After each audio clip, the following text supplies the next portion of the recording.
What's shaking? Welcome back. I'm Rick Jordan, your host, and today we're going all in.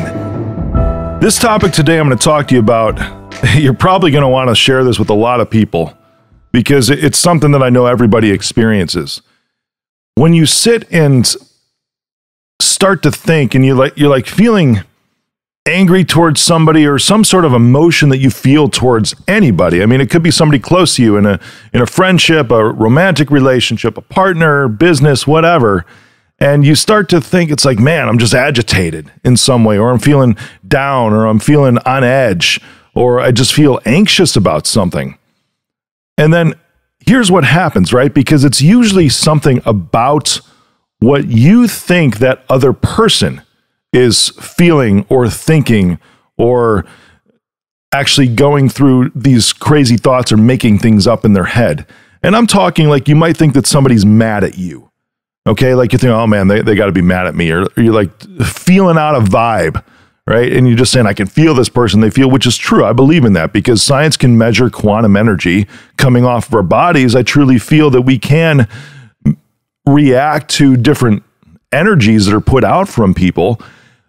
But when you start to think about things and you start to go down these rabbit holes of, I wonder what they're thinking. I wonder what they're feeling. Maybe they're mad at me. Maybe they're upset with me. Maybe they're not happy with me right now. Or maybe they're just having a bad day or maybe they're in a bad mood. You know, maybe something happened or whatever it is. In these moments, you start to react this way when you think these things. And you begin to play off of these emotions that you think the other person is feeling about you, even though you don't really know.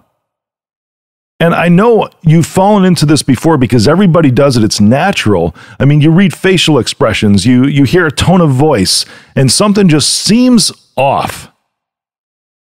And then that dictates how you interact with that person for the rest of the day, the rest of the week, sometimes for even extended periods of times, especially in romantic relationships, because you start to formulate these things based off of this one moment in time, or even maybe a phrase that somebody said, in addition to facial expressions or tones of voice, or things you hear about this person, how they're reacting or acting to things, and then you start to almost like guard yourself. It's like you're expecting some kind of blow up. And I've had times where I felt this way too, but lots of different people, to where it's like, oh man, they're putting off a weird vibe. You know, oh, did you hear the tone of voice? Or why did they just say this? I bet you they're thinking this. Oh, they're probably feeling this. And you know what? Then I got to go do this. I'm going to stay away from this person for a while. I'm going to give them some space. How many of you have thought that before, right? I'm just going to give them some space because they seem like they're off, which you could be right. Because when you're with a person for a long time, friendship, relationship, romantic relationship, you start to be able to read those individuals and you start to learn them, what the facial expressions are. However, there's still moments to where the stuff that you're thinking that they are feeling about you or whatever is just completely made up in your head. Did you hear that? You are making it up. There's two questions when I start to feel this way, when I start to think these things and be like, that person's off, I'm just going to stay away from them, give them space. There's two questions that I ask myself. And you have to get to the point, and this is some kind of emotional awareness. And the only way to do this is start to actually say today, from now on, right from this moment, and speak this out loud, because words have power. Speak this out loud. You're like, from now on, I will pay attention to my feelings. Did you hear me? Say this to yourself right now. Say it with me. I will pay attention to my feelings. One more time. I will pay attention to my feelings. If you choose to let them ride and not pay attention to them, that's when you can start to create all of these things in your own mind that are just not real about what that other person is feeling or thinking about you. And then you start to give them space and you start to create disconnection or distance because you're not really sure, but you're just thinking these things and you haven't paid attention to your emotions, because most of the time, some of the things that you could be feeling towards that other person, you're actually projecting onto them because you're feeling them yourself. That's most of the time. So the first question you want to ask yourself, now that you're paying attention to your feelings from today forward, is the question, is this me? Did you hear that? The question to ask yourself when you feel these things is this me? Or even better is, could this be me?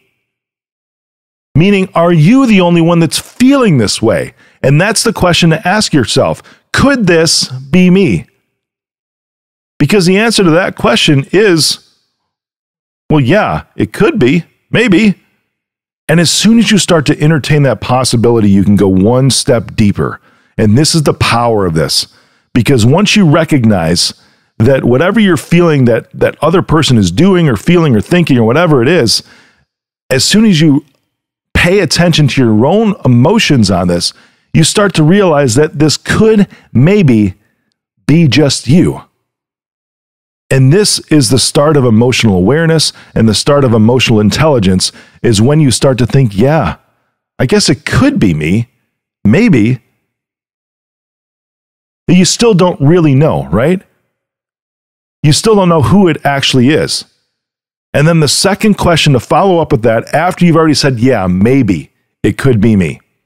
And sometimes you might have an answer to that question already because, people's expressions, their words and everything, you might be able to determine how they're feeling by their actual actions and be able on rare occasion, again, this is the minority, right? To where you could ask the question of yourself, could this maybe be me? You might be able to answer that question as, nope, not at all. But you have to be honest with yourself because the truth is the truth. And the truth is always a good place to start. After you've answered the question, could this be me, with, yeah, maybe it could be me. The next question is, and this is about the other person, right? What you think that they are feeling or thinking themselves is, well, how do I really know? If I think they're mad at me, how do I really know? If I think that they're upset over something, how do I really know? If I think that they're creating some distance, how do I really know? And most of the time in this moment, when you're, again, honest with yourself, the answer to that question of how do I really know? The answer is, I don't. These are so powerful. When you start to recognize that you're feeling a certain way, and you ask that self the question, once you realize that it maybe could be me, and then you ask, okay, if I really believe or I'm thinking that this person is thinking or feeling something about me, and I ask the question, how do I really know? And you, in the moment, are honest and say, well, I don't. This is the beginning of discovery, because at this moment, once you answer that question with the I don't know if they're actually feeling this way, I don't know if they're actually thinking this way, then in that moment you'll feel your shoulders drop. You'll feel your heart relax.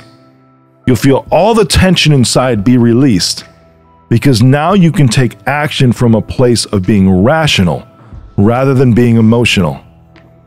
And even worse, emotional over things that might not even be real or might not even be happening, because that person is not thinking or feeling anything whatsoever that you were making up in your own head.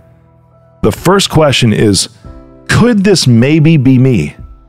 And the second question is, how do I really know if that person is thinking or feeling this? And when you answer, I don't, then you can actually start to think ways, and it actually opens up the door for communication, because the best thing to do at that point is then to ask this person, whoever you're interacting with, just questions, simple questions. And it could be, hey, when you said this, what did you mean? Or, you know what, I saw this expression on your face. What's happening? And when you allow them the opportunity, you open the doors for communication, for them to actually, for real, tell you what's going on. Most of the time, you'll find out that you worked yourself up for no reason whatsoever. And now with these two, we'll call them magic questions. Could this maybe be me? And then in regards to how they're feeling or thinking, how do I really know? And answering with, I don't. You are on your way to opening doors of communication. And in that relationship, that interaction, whatever it is, now you'll be able to go all in.